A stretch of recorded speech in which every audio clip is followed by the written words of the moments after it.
Hello students, आपका स्वागत है आपके यूट्यूब चैनल मैथ्स हुई इजी में। हम प्रोबेबिलिटी कर रहे थे। आज हमें प्रोबेबिलिटी की 16.3 एक्सरसाइज करनी है, जो हमारे लिए सबसे मेन एक्सरसाइज है। आइए सबसे पहले हम प्रोबेबिलिटी को डिफ़ाइन करते हैं।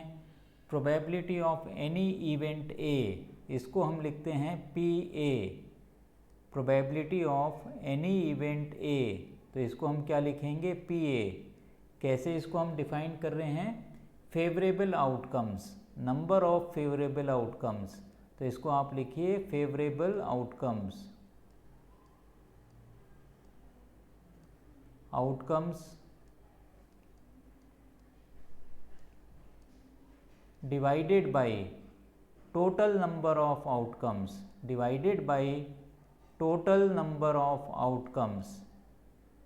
शॉर्ट में हमने लिख दिया टोटल आउटकम्स। ये टोटल नंबर ऑफ आउटकम्स हैं, टोटल आउटकम्स। तो ये आपके लिए क्या हो गई? Probability of any event A के लिए डेफिनेशन हो गई है। अब आप देखिए, अगर हमारे पास पी ए है तो हमें निकालना है पी नॉट ए।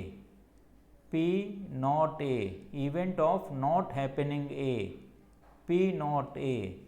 इसको हम कैसे डिनोट कर सकते हैं? या तो हम लिखेंगे पी नॉट ए, या हम इसको पी ए कॉम्प्लीमेंट भी लिख सकते हैं।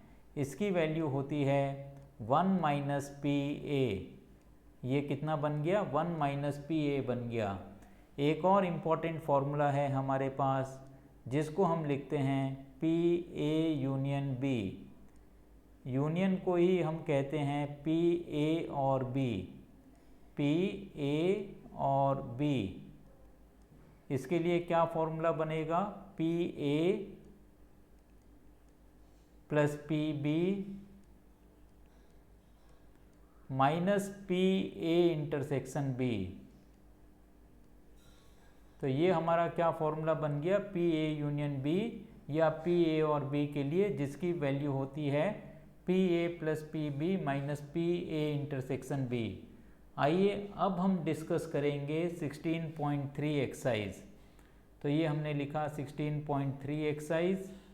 इसके अंदर आप देखिए क्वेश्चन नंबर 1। क्वेश्चन नंबर 1 वैसे तो आपको ही करना है, थोड़ा सा मैं इसको एक्सप्लेन कर देता हूँ। क्वेश्चन क्या है? Which of the following can not be valid assignment of probabilities for outcomes of sample space S, जिसके अंदर ओमेगा 1 से ओमेगा 7 हैं।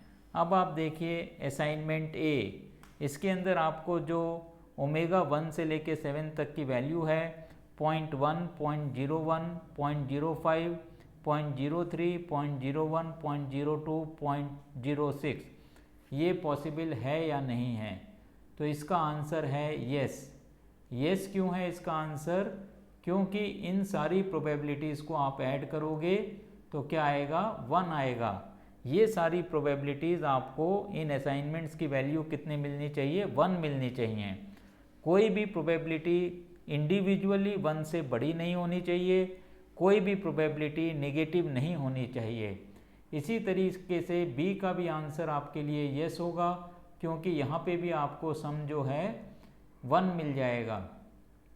सी पार्ट के अंदर देखिए 0.1, 0.2, 0.3, 0.4, 0.5, 0.6, 0.7, इन सबको आप ऐड करोगे तो ऑब्वियसली आपको क्या मिलेगा? ग्रेटर देन 1 मिलेगा। तो इसीलिए ये क्या हो गया? नो हो गया। आपको फर्स्ट पार्ट के अंदर सबका सम 1 मिला था, बी पार्ट के अंदर भी 1/7, 1/7, 7 टाइम्स है। ऐड करोगे तो आपको कितना मिलेगा? 1 मिलेगा। अब आप आइए डी पार्ट आप चेक करिए। डी पार्ट के अंदर आपको नेगेटिव प्रोबेबिलिटी दिखाई दे रही है। बेशक इनका सम 1 आ जाए, लेकिन नेगेटिव प्रोबेबिलिटी मिल गई है हमें, तो ये भी हमारा क्या होगा? नो होगा। तो इसका आंसर भी हमें कितना मिलेगा? नो। अब आप आइए ई पार्ट के अंदर। इसके अंदर भी अगर आप ऐड करोगे तो एक प्रोबेबिलिटी वैसे भी आप देख लीजिए 15/14 मिल रही है, जो कि 1 से बड़ी है। इसीलिए ये भी आपको क्या मिलेगा? नो मिलेगा। तो इस तरीके से केवल ए और बी में हमें यस मिलता है, बाकी सब में हमें नो मिलता है। आइए अब हम डिस्कस करेंगे क्वेश्चन नंबर 2। क्वेश्चन नंबर 2 के अंदर क्या है? A coin is toss twice what is the probability that at least one tail occurs. सबसे पहले आप सैंपल स्पेस बनाइए। कॉइन इज टॉस ट्वाइस, तो आपको क्या बनेगा, H H, H T, T H, T T. इस तरीके से हमें ये सैंपल स्पेस बनता है और इसके अंदर हमें क्या बोला गया है, at least one tail, probability of at least one tail, probability of at least one tail. तो ये हमें क्या मिलेगा, आप देखिए, at least one tail, favourable cases divided by total cases.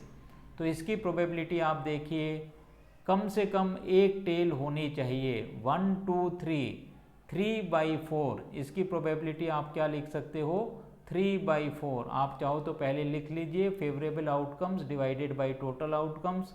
वैसे ये सारे के सारे आपके ओरल क्वेश्चंस हैं, इसीलिए डायरेक्टली इसकी प्रोबेबिलिटी हो गई 3/4। अब आप आइए क्वेश्चन नंबर 3 के अंदर।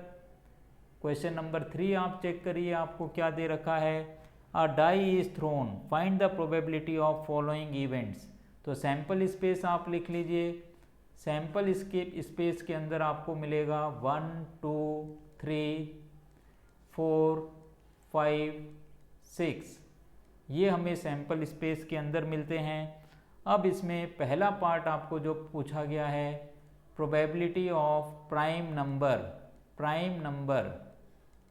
अब आप देखिए इसके अंदर कितने प्राइम नंबर्स हैं, ये आपको फाइंड आउट करना है। 2 प्राइम नंबर है, 3 प्राइम नंबर है, 5 प्राइम नंबर है, 1 जो है प्राइम नंबर नहीं होता है। तो इसके लिए क्या आंसर हमें मिलेगा, 3/6। तो इसकी वैल्यू कितनी आ जाएगी, 1/2। तो पहले पार्ट के अंदर हमें जो आंसर मिलता है 1/2 मिलता है। अब आप आइए सेकेंड पार्ट आप इसका डिस्कस करिए। इसके अंदर दिया हुआ है नंबर ग्रेटर देन और equal to 3, number greater than और इक्वल टू 3। तो ये कितना हो गया, 3 4 5 6। तो इसकी प्रोबेबिलिटी क्या आएगी, 4/6। Probability of number greater than और इक्वल टू 6, ग्रेटर देन और इक्वल टू 3। तो इसकी वैल्यू बनती है 4/6। तो क्या आंसर हमें मिलेगा, 2/3। तो इस तरीके से हमें सेकेंड पार्ट मिलता है। आइए अब हम डिस्कस करेंगे इसका थर्ड पार्ट। देखिए थर्ड पार्ट हमें क्या दे रखा है। थर्ड पार्ट में हम आ जाते हैं। थर्ड पार्ट में हमसे पूछा गया है, आ नंबर लेस देन और इक्वल टू 1, लेस देन और equal to 1, probability that number is less than और इक्वल टू 1। तो क्या बनेगा, 1/6, स्ट्रेट अवे 1/6। 1 या 1 से छोटा एक ही नंबर होता है इस सैंपल स्पेस में, वो 1 है। आइए फोर्थ पार्ट आप देखिए, आपको क्या मिलता है, a number more than 6 will appear. तो 6 से बड़ा तो एक भी नंबर नहीं है, तो इसकी प्रोबेबिलिटी क्या होगी, number greater then 6, more than मतलब ग्रेटर देन 6। तो इसके लिए हम क्या लिखेंगे, 0/6। तो इसका आंसर कितना हमें मिल गया, 0 मिल गया। तो फोर्थ पार्ट के अंदर हमें 0 मिलता है। अब आप आइए इसका फिफ्थ पार्ट भी आप देख लीजिए। फिफ्थ पार्ट हमें दे रखा है, probability of number less then 6, number less then 6। देखिए नंबर लेस देन 6 हमें 1 2 3 4 5 मिलते हैं। तो इसके लिए हमें क्या आंसर मिल जाएगा, 5/6। तो ये बहुत ही सिंपल क्वेश्चन है। तो हमने इस तरीके से क्वेश्चन नंबर 3 को किया है। अब आप आइए हम चलते हैं क्वेश्चन नंबर 4 में। देखिए क्वेश्चन नंबर 4 आपको क्या दे रखा है, a card is selected from a pack of 52 cards, how many points are there in sample space. तो पहला पार्ट, कितने पॉइंट्स होंगे सैंपल स्पेस के अंदर, पॉइंट्स मतलब एलिमेंट्स। 52 कार्ड्स हैं तो आप क्या लिखोगे, 52 points are there in sample space. तो पहले पार्ट का आंसर हो गया 52 points are there in sample space.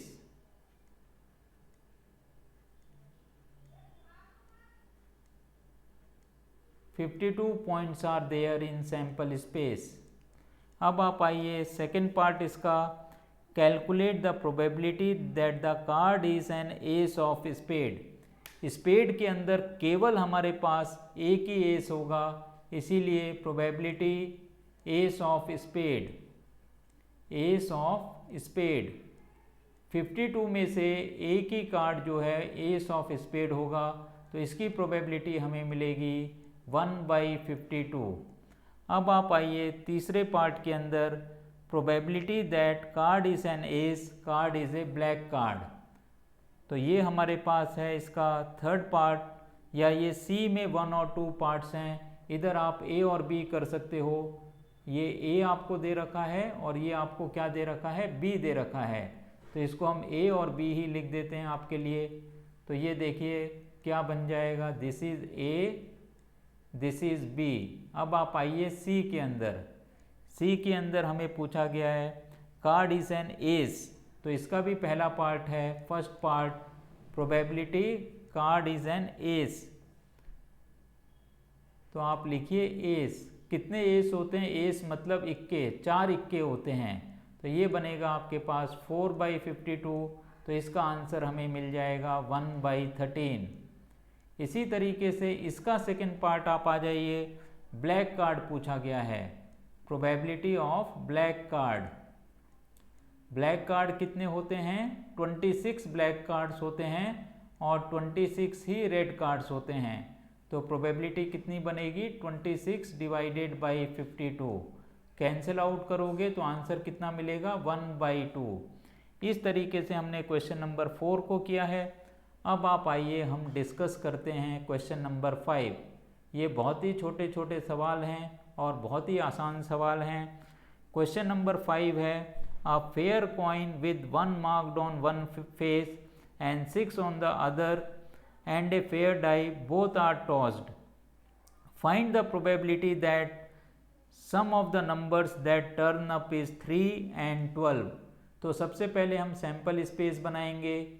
अब आप देखिए सैम्पल स्पेस के अंदर हमारे पास एक कॉइन है जिसके ऊपर 1 और 6 लिखा हुआ है और एक डाई भी हम थ्रो कर रहे हैं, तो हमें मिलेगा 1 1, तो पहला 1 कॉइन का है, दूसरा 1 डाई का है। इसी तरीके से 1 2, 1 3, 1 4, 1 5, 1 6। ये तो हमने 1 के साथ लिखा है, अब आप 6 के साथ लिखिए, 6 1, 6 2, 6 3, 6 4, 6 5, 6 6। तो ये हमें क्या मिलती है, सैम्पल स्पेस मिलती है। This is the sample space. अब आपको इसके अंदर क्या कैलकुलेट करना है, ये आप देखिए, sum of the number is 3। Probability first part है हमारे पास, sum of the number is 3, sum is equal to 3। अब आप मुझे बताइए आपको 3 सम इन सारे पेयर्स में से कैसे मिलेगा। हमारे पास केवल एक ही केस बनता है, ये 1 2, 1, 2, इनको आप ऐड करोगे तो 3 मिलेगा और ये टोटल केसेस कितने हैं, 12 हैं, तो आंसर कितना हो जाएगा, 1/12। अब आप आइए सेकेंड पार्ट में आपको पूछा गया है probability that sum is 12, sum is equal to 12। ये भी हमारे पास एक ही केस बनेगा, 6, और किसी में भी अगर हम ऐड करेंगे तो हमें 12 नहीं मिलेगा, तो ये प्रोबेबिलिटी आपको कितनी मिल जाएगी, 1/12। इस तरीके से हमने क्वेश्चन नंबर 5 किया है। आइए अब हम डिस्कस करेंगे क्वेश्चन नंबर 6। देखिए क्वेश्चन नंबर 6 हमें क्या पूछा गया है।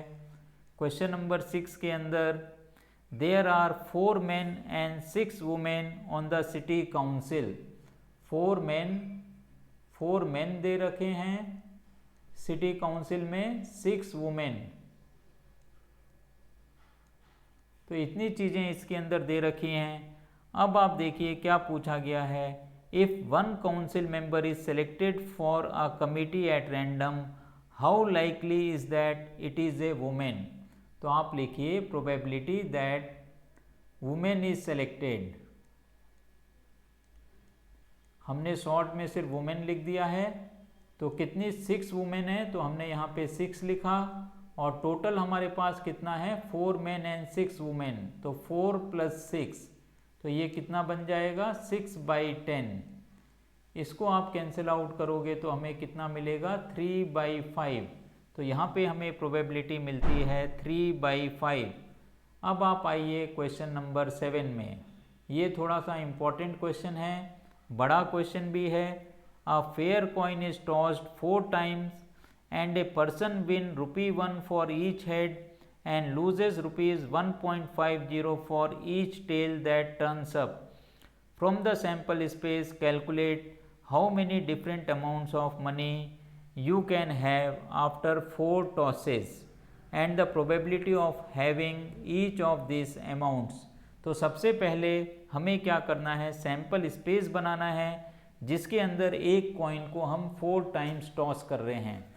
देखिए अगर हम 4 times कॉइन को टॉस करते हैं तो हमें 16 उसके अंदर सैंपल स्पेस के अंदर एलिमेंट्स मिलेंगे। तो आप लिखिए S = पहले हम चारों H H H H head लिख देते हैं, उसके बाद हम 3 हेड और 1 टेल लिखेंगे, तो ये बनेगा H H H T। अब इस T को हम रोटेट करेंगे, आप देखिए H H T H, और इसको रोटेट करिए तो हमें मिलेगा H T H H H T H H, और आप रोटेट करिए तो हमें क्या मिलेगा T H H H। इस तरीके से 3 हेड और 1 टेल के साथ हमें 4 केसेस मिलते हैं। अब आप आइए, हमें लिखना है 2 हेड और 2 टेल के लिए। देखिए हम कैसे लिख सकते हैं। सबसे पहले आप लिखिए H H T T, तो हमने यहाँ पे लिखा H H T T। अब इन्हीं के सारे हमें कॉम्बिनेशंस लिखने हैं, इनको आपस में रोटेट करते रहना है। तो एक बन जाएगा H T H T H T H T, और देखिए और क्या बनेगा H T T H, तो हमने यहाँ पे लिखा H T T H। ये 3 हो गए हैं, ऐसे 6 बनने चाहिए, और 3 आप लिखिए, हम लिख सकते हैं T T H H T T H H। 4 हमने लिख दिए हैं और 2 ऐसे हमें लिखने हैं, तो बन जाएगा T H H T T H H T। एक और हमें लिखना है T H T H, ये भी अभी तक हमने लिखा नहीं है, तो ये हो गया T H T H। इस तरीके से अभी हमने 2 हेड और 2 टेल का लिखा है। अब हम 1 हेड और 3 टेल लिखेंगे, तो ये बन गया H T T T। अब आपको क्या करना है, इस हेड को आप रोटेट करते रहिए, तो आपको मिलेगा T H T T, और रोटेट करेंगे आपको मिलेगा T T H T, और आप रोटेट करिए तो आपको क्या मिलेगा T T H T T T H। अब ये हमारे पास 3 टेल और 1 हेड का काम हो गया है। अब आ जाएंगे चारों tales T T T T। इस तरीके से ये सैंपल स्पेस बनती है। ये आप टोटल काउंट कर लीजिए, 16 होने चाहिए। 1 2 3 4 5 6 7 8 9 10 11 12 13 14 15 16। इसका मतलब हमने जो है सैंपल स्पेस जो बनाई है वो सही है। अब आप देखिए जो पैसों का लेन देन है इसके हमारे पास 5 केस बनते हैं। पहला केस, केस 1। केस 1 में क्या दे रखा है, अगर मान लेते हैं 4 हेड्स आ जाते हैं, 4 हेड्स, H फॉर हेड्स, तो हमें प्रॉफिट होगा। This will give us gain of 4 × 1। Gain is equal to 4 into 1, कितना बनेगा ये ₹4। 4 रुपये का हमें प्रॉफिट होगा। अब आप आइए केस 2 के अंदर। केस 2 के अंदर हमें 3 हेड और 1 टेल मिलते हैं, 3 हेड एंड 1 टेल। इसमें भी हमें गेन होगा। कितना गेन होगा ये आप देखिए, gain is equal to 3 head आए हैं तो हमें कितना मिलेगा 3 इंटू 1। एक टेल भी आया है -1 इंटू 1.5, 1 इंटू 1.5, 3 माइनस 1.5, कितना बचेगा ये ₹1.5। तो हमें ₹1.5 का प्रॉफिट होता है। अब आप आइए केस 3 में। केस 3 क्या होगा आपको, 2 हेड्स एंड 2 टेल्स। तो 2 बार हेड आता है, 2 बार अगर टेल आएगा तो आपको क्या होगा, लॉस होगा। कितना लॉस होगा ये आप निकालिए। तो लॉस हमें मिलेगा, this is equal to 2 into 1.5 minus 2 into 1। 2 tail आने पे हमें 2 इंटू 1.5 रुपीज़ देने होंगे और 2 हेड आने पे 2 इंटू 1 हमें मिलेगा। तो ये 3 माइनस 2 कितना बन जाता है, ₹1। ₹1 का हमें इसके अंदर लॉस होगा। अब आप आइए केस 4। केस 4 आप चेक करिए। केस 4 में हमें मिलेगा 1 हेड एंड 3 टेल्स। इसमें भी हमें लॉस होता है। ये लॉस कितना होगा आप देखिए, 3 टेल आए हैं तो हमें कितना देना है, 3 इंटू 1.5 मिलेगा। कितना हमें 1 इंटू 1 इंटू 1, तो ये कितना हो गया 4.5 माइनस 1, कितना आ जाएगा ₹3.5, ₹3.5। अब आप आइए लास्ट केस के अंदर, केस 5। इसके अंदर हमें क्या आ रहा है, चारों के चारों टेल्स हमें मिल रहे हैं, 4 टेल्स। तो इसमें भी लॉस होगा। ये लॉस कितना हो जाएगा, loss is equal to 4 into 1.5, तो ये कितना हो गया ₹6। ये ₹6 का हमें लॉस होगा। अब आप इस तरीके से लिख सकते हो, जो गेन हमें हो रहा है, गेन को आप प्लस ₹1.5 कर सकते हो। तो यहाँ पे एक कॉलम और हम लिख दे रहे हैं, गेन इज इक्वल टू ₹1.5। पहले केस के अंदर ₹1.5। इसके अंदर जो हमें गेन होगा ये कितना होगा, ₹1 या ₹1 आप कुछ भी लिखिए। यहाँ पर भी हम गेन लिख रहे हैं, लेकिन इसको हम क्या कर देंगे, नेगेटिव कर देंगे, -3.5। इधर आपको कितना मिलेगा आप देखिए, इधर हमें गेन होगा -6। इधर हमें गेन कितना मिलेगा, दिस इज इक्वल टू -6 हमें मिलता है। पहले केस के अंदर भी आप गेन लिख दीजिए। ये गेन कितना आ जाएगा हमारे पास, गेन इज इक्वल टू ₹4। इधर हम क्या लिख सकते हैं, ₹-1। ये -1 है क्योंकि ये भी हमारा लॉस का केस है। अब हमें इनकी रेस्पेक्टिव प्रोबेबिलिटीज़ लिखनी है। तो आप लिखिए इनकी प्रोबेबिलिटीज़ के लिए, प्रोबेबिलिटी ऑफ, हम यहाँ पे लिखें +4। सबसे पहले हमें +4 का फ़ायदा हो रहा है, तो हमने यहाँ पे लिखा +4। तो ये कितना बनेगा आप देखिए, ये हमें चारों हेड आने पे 4 रुपये मिल रहे थे। ऐसा केवल एक ही केस है, तो इसकी प्रोबेबिलिटी बननी चाहिए 1/16। अब आप आइए दूसरा केस, प्रोबेबिलिटी ऑफ +1.5 रुपीज़ भी इधर लगा सकते हैं या सिंपली +1.5 लिख सकते हैं। तो इसके अंदर कितना आ रहा है, 3 हेड एंड 1 टेल।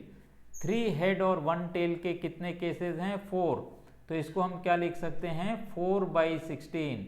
तो ये कितना आ जाएगा कैंसिल करके 1/4। इसी तरीके से आप तीसरा लिखिए, probability of 2 heads and 2 tails. यहाँ पे हमें -1 का प्रॉफिट हो रहा है या 1 रुपीज़ का लॉस हो रहा है, तो प्रोबेबिलिटी ऑफ -1 लिखिए आप। ये कितने केसेस हैं, 2 हेड और 2 टेल्स के 6 केसेस हैं, तो इसको हम लिख सकते हैं 6/16। तो ये कितना आ जाएगा 3/8। अब आप आइए चौथे केस के अंदर, प्रोबेबिलिटी ऑफ चौथे केस के अंदर भी हमें 3.5 का लॉस हो रहा है, या हम यहाँ पे लिखें -3.5। तो ये केस क्या है, 1 हेड एंड 3 टेल। ऐसे भी 4 केसेस हैं हमारे पास, तो ये बन जाएगा 4/16। इसको कैंसिल करते हैं तो हमें कितना मिलेगा 1/4। लास्ट केस के अंदर आइए, -6 रुपीज़ का लॉस है ये, तो ये कितना बनेगा, ऐसा भी एक ही केस है, तो इसकी प्रोबेबिलिटी हमारे पास बनेगी 1/16। तो ये इतना बड़ा सवाल था, इसको बहुत ही सिंप्लीफाई करके मैंने आपको समझा दिया है। मुझे उम्मीद है कि आप सभी को ये चीज़ समझ में आई होगी।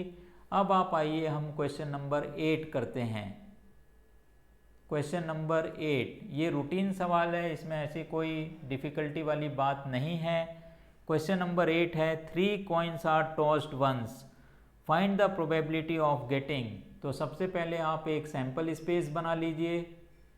3 coins के लिए सैंपल स्पेस क्या बनेगी, H H H, तीनों हेड्स हैं, 2 H हैं हमारे पास, एक टेल है। अब इसको आप रोटेट करिए तो आप लिख सकते हो HT H TH H। अब आप एक H के साथ लिखिए HTT THT TTH। अब आप लिखिए तीनों टेल्स TTT। तो ये हमारे पास सैंपल स्पेस बनती है 1 2 3 4 5 6 7 8 पॉइंट्स हैं इस सैंपल स्पेस के अंदर।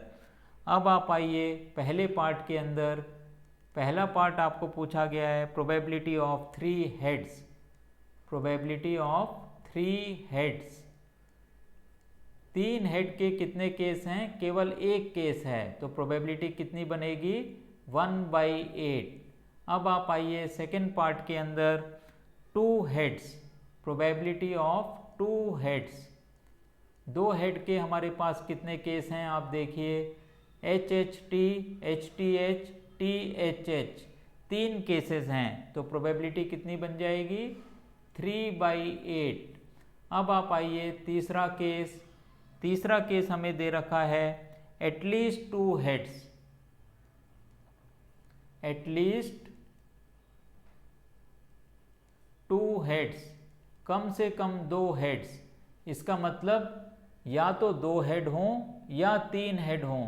2 हेड वाले हमने जोड़े थे वो 3 मिले थे, और 3 हेड वाले हमें एक केस मिला था, तो ये कितना बन जाएगा 4/8। तो कुल मिला के अगर कैंसिल करते हैं तो आंसर कितना आ जाएगा 1/2। इसके बाद आप आइए एटमोस्ट 2 हेड्स, ये हमारा चौथा पार्ट हो गया। प्रोबेबिलिटी ऑफ एटमोस्ट, एटमोस्ट का मतलब ज़्यादा से ज़्यादा, एटमोस्ट 2 हेड्स, ज़्यादा से ज़्यादा 2 हेड्स होने चाहिए। इसका मतलब या तो 0 हेड हो, या तो 1 हेड हो, या तो 2 हेड्स हो। तो केवल इसके अंदर एक ही केस हट रहा है जिसके अंदर तीनों टेल्स होंगे, तो तीनों टेल वाला केस एक ही है, तो ये प्रोबेबिलिटी कितनी हो जाएगी 7/8। एटमोस्ट 2 हेड्स, ज़्यादा से ज़्यादा 2 हेड्स होने चाहिए, ज़्यादा से ज़्यादा 2 हेड्स होने चाहिए। इसका मतलब 3 हेड वाला केस हटेगा, बाकी के सारे केसेस आ जाएंगे, ट्रिपल टी भी आ जाएगा, ट्रिपल एच नहीं आएगा। एटमोस्ट 2 हेड्स, तो इसकी प्रोबेबिलिटी हमारे पास आ गई है 7/8। अब आप आइए फिफ्थ पार्ट के अंदर, फिफ्थ पार्ट आपको दे रखा है probability of no heads, probability of no heads. इसका मतलब एक भी हेड नहीं होना चाहिए तो ये सिर्फ टी आ गया, तो क्या आंसर मिलेगा हमारे को 1/8। अब आप आइए सिक्स्थ पार्ट के अंदर। सिक्स्थ पार्ट के अंदर आपको पूछा गया है 3 tails, probability of 3 tails. 3 tails वाले केस कितने हैं? 3 टेल्स वाले भी केस हमारे पास सिर्फ एक है, टी, तो हमें आंसर मिलना चाहिए 1/8। अब आप आइए सेवेंथ पार्ट के अंदर। देखिए सेवेंथ पार्ट आपको क्या दे रखा है, exactly 2 tails, probability of exactly 2 tails. तो ये हो गया 2 टेल्स, एग्जैक्टली 2 टेल्स या 2 टेल्स हमने लिख दिया, एक ही चीज है। तो 2 टेल्स वाले कितने केस बनते हैं? HTT, THT, TTH, ये 3 केस बनते हैं। तो क्या इसका आंसर मिलेगा? 3/8। इसी तरीके से आप आइए सेवेंथ केस के अंदर। सेवेंथ पार्ट जो हमें दे रखा है, no tail, probability of no tail, no tail, T for tail, no tail. No tail मतलब एक ही केस आएगा, HHH। क्या प्रोबेबिलिटी बनेगी? 1/8, एक भी टेल नहीं होनी चाहिए। अब आप आइए एटमोस्ट 2 टेल्स, ये हमारा नेक्स्ट पार्ट है, 8th पार्ट है। This is 9th part, at most. तो एक बार हम नंबरिंग देख लेते हैं, 1 2 3 4 5 6 7, this is 7 now, this is 7, this is 8, ये 8 हो गया है। अब ये हमारे पास 9th आ गया है। 9th में हमें पूछा गया एटमोस्ट 2 टेल्स।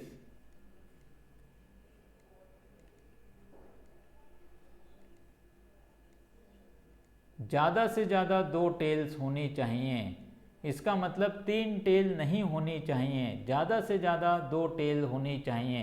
तो इसमें भी आंसर हमें कितना मिल जाएगा? 7/8। जैसे एटमोस्ट 2 हेड्स का था, वैसे ही एटमोस्ट 2 टेल्स में भी हमें आंसर कितना मिलेगा? 7/8 मिलेगा। अब आप आइए क्वेश्चन नंबर 9 में। क्वेश्चन नंबर 9 है, if 2/11 is probability of an event, what is the probability of event not a? तो आप लिखिए PA इज इक्वल टू 2/11। अब हमें निकालना है P0A। P0A का मतलब क्या होता है? 1 - PA। इसको आप कैलकुलेट करिए, तो ये आ जाएगा 1 - 2/11। तो कितना आंसर हमें मिलना चाहिए? 9/11। तो इस केस के अंदर हमें आंसर मिलता है 9/11। अब आप आइए क्वेश्चन नंबर 10 के अंदर। क्वेश्चन नंबर 10 हमें क्या दे रखा है? A letter is chosen at random from the word assassination। तो आप इसमें लिखिए, assassination वर्ड को मैंने पहले भी बताया था, इसकी स्पेलिंग याद करने के लिए ASS, assassination, S, फिर से आप ASS लिखिए, ASS, फिर आप लिखिए I, फिर आप लिखिए नेशन, NATION, SSI, नेशन। गधा, गधा, उसके पीछे मैं, उसके पीछे पूरा नेशन। तो इस तरीके से आपको भी ये स्पेलिंग याद हो जाएगी एसासिनेशन की, SSI, नेशन। अब इसके अंदर हमसे पूछा गया है, find the probability of that letter is a vowel consonant. तो इसके अंदर आपको वॉवेल्स गिनने हैं, कितने हैं? तो आप यहाँ पे लिखिए वॉवेल्स कितने हैं, number of vowels, number of vowels. तो ए वॉवेल है 1 2 3 4 5 6 वॉवेल्स हैं हमारे पास। अब आप यहाँ पे लिखिए number of consonants, number of consonants. तो ये कितना हो जाएगा? टोटल ये 13 लेटर्स हैं, तो 13 - 6 करेंगे 7 आ जाएगा। अब आप लिखिए प्रोबेबिलिटी ऑफ ए वॉवेल, तो ये बनेगा 6/13। इसी तरीके से आप लिखिए प्रोबेबिलिटी ऑफ कॉन्सोनेंट्स, ये क्या बन जाएगा 7/13 या 1 - 6/13 भी लिख सकते हो, लेकिन हमने कॉन्सोनेंट भी अगर काउंट कर लिया है तो डायरेक्टली हमने लिख दिया 7/13। तो इस तरीके से आज हमने क्वेश्चन नंबर 1 to 10 करे हैं। अगली क्लास के अंदर हम क्वेश्चन नंबर 11 to 21 करेंगे। इसके साथ ही आज की क्लास हम यहीं समाप्त करते हैं। मुझे उम्मीद है कि आज भी आपको ये सारे सवाल समझ में आ गए होंगे। अगर मेरा पढ़ाना आपको समझ में आता है तो इस चैनल को ज़्यादा से ज़्यादा शेयर करिए, लाइक करिए और सब्सक्राइब करिए। इससे भी ज़रूरी जो नीडी स्टूडेंट्स हैं उनको इस चैनल के बारे में बताइए, जिससे वो भी अपनी पढ़ाई को आसान कर सकें। इसके साथ ही आज की क्लास हम यहीं समाप्त करते हैं। Have a nice day.